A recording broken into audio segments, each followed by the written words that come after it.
ચૂંટણી આવે ત્યારે દરેક ગલીમાં વિકાસના વાયદા ગુંજે, પરંતુ ચૂંટણી પૂરી થયા પછી એ જ ગલીમાં લોકો કાદવ અને કિચડ વચ્ચે જીવતા હોય તો ડીસાના વોર્ડ નંબર 10ના લોકોનો આરોપ છે કે વર્ષો વીતી ગયા, રજૂઆતો પણ કરી, પરંતુ પાકા રસ્તા હજુ સુધી કાગળમાં જ છે. વરસાદ પડ્યો નથી કે આખી સોસાયટી મુશ્કેલીમાં મુકાઈ જાય, તળાવ જાણે હોય એ પ્રકારે સોસાયટીની સ્થિતિ સર્જાય. શું છે સમગ્ર મામલો, આવો વિગતે વાત કરીએ આ અહેવાલમાં. નમસ્કાર, હું છું આસિફ કાદરી અને સ્વમાન સાથે તમારું સ્વાગત છે. આ દ્રશ્યો છે બનાસકાંઠાના ડીસા શહેરના, જ્યાં વોર્ડ નંબર 10માં આવેલી ગોરી સદન સોસાયટીમાં થોડોક વરસાદ પડે એટલે રસ્તા પર પાણી અને કાદવનું સામ્રાજ્ય છવાઈ જાય છે. સ્થાનિકોનું કહેવું છે કે વર્ષોથી પાકા રસ્તાની માંગ કરવામાં આવી રહી છે, પરંતુ આજે પણ તેઓ કાચા રસ્તા પર જીવવા મજબૂર બન્યા છે.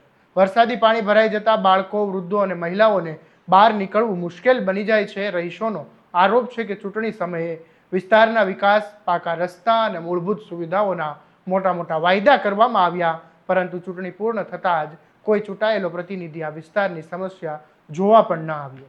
સ્થાનિકોના જણાવ્યા મુજબ રોડ અને સ્વચ્છતા સહિતના પ્રશ્નોને લઈને ડીસા નગરપાલિકામાં અંદાજે 10 વખત રજૂઆત કરવામાં આવી છે, છતાં આજ દિન સુધી કોઈ કાયમી ઉકેલ નથી. રસ્તા પર સતત પાણી ભરાઈ રહેતા મચ્છરોનો ઉપદ્રવ વધી ગયો છે, જેના કારણે રોગચાળો પણ ઊભો થવાનો એક ભય ઊભો થયો છે. એટલું જ નહીં, ખરાબ રસ્તાના કારણે કેટલાક રિક્ષા ચાલકો પણ સોસાયટી સુધી આવવાનું ટાળી રહ્યા હોવાનું સ્થાનિકો કહી રહ્યા છે.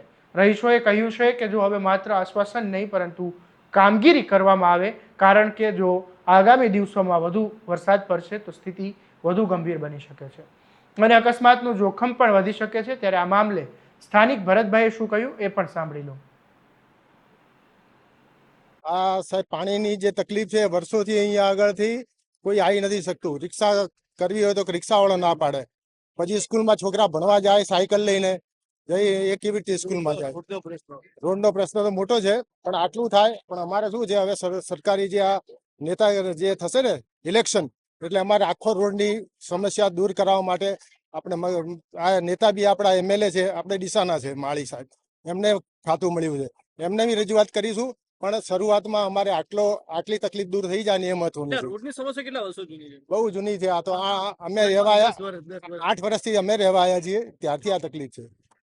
આ રોડ આખો તૂટેલો છે બધો, કોઈ જગ્યા આવી તકલીફ નથી. તમે પાલિકામાં જઈને રજૂઆત કરેલી છે? કરેલી છે ને, બધા અમે ગયેલા છે ત્યાં આગળ. શું જવાબ મળે છે?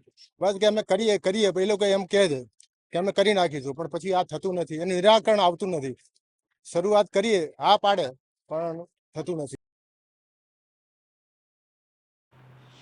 હવે જે સ્થાનિકો છે તે પોતાની હાલાકીનો વિડીયો બનાવીને ચૂંટાયેલા કોર્પોરેટરો અને જવાબદાર અધિકારીઓને સ્થળ પર આવીને વાસ્તવિક સ્થિતિ જોવાની જે અપીલ કરવામાં આવી રહી છે. હવે જોવાનું એ રહેશે કે વર્ષોથી કાદવ અને પાણીમાં જીવતા ગોરી સદન સોસાયટીના લોકોને ખરેખર પાકો રસ્તો મળશે કે પછી આગામી ચૂંટણી સુધીમાં ફરી એકવાર માત્ર વાયદા જ સાંભળવા મળશે.